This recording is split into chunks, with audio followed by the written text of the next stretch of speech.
हाय, मी साक्षी. स्वागत आहे तुमचं आपल्या आजच्या व्हिडिओमध्ये. तर हा ब्लाऊज बघा मी काल शिवला आहे. तर बघू शकता तुम्ही किती छान अशी डिझाईन झाली आहे. सिंपल अशी लेस लावूनच डिझाईन केली आहे, पंचकोनी गळा काढला आहे आणि त्याला फक्त लेस लावली आहे. आणि 4 टक्स ब्लाऊज आहे. पुढून पण बघा किती छान अशी फिनिशिंग आली आहे ब्लाऊजला. त्याच्यानंतर हा एक शिवला होता बघा, सिंपल असा गोल गळा काढला आहे मागनं.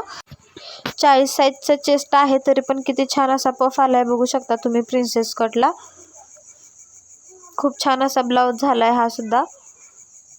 एल्बो स्लीव्ज केलेला आहे त्याच्या मी.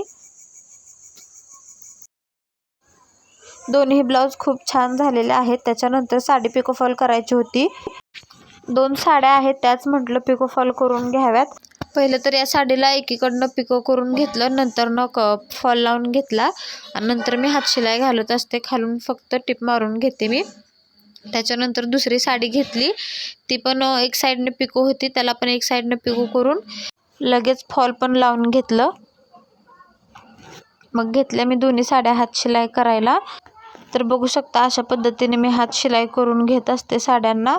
मशीनवरनं लगेच फॉल लावून होतो, पिको पण करून होते, पण ना असं हातशिलाई करायलाच खूप वेळ जातो पिको फॉल करायचं म्हटलं तर साड्यांना.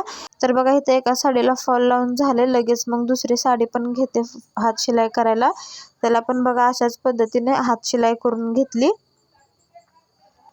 त्याच्यानंतर बघा हा एक रेडीमेड ब्लाऊज आहे, त्याला ना हुकं लावायची होती. बॅक साईडला हुकं आहेत, मग तेच म्हटलं ह्याला हुकं लावून ना फिटिंग करायचं होतं, म्हणजे सगळीकडून टिप मारायची होती.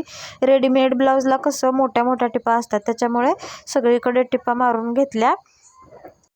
तर बघू शकता तुम्ही असा काय हा ब्लाऊज आहे, हुकं लावून घेतली मागे. चला तर मग भेटूया पुढच्या व्हिडिओमध्ये. बाय.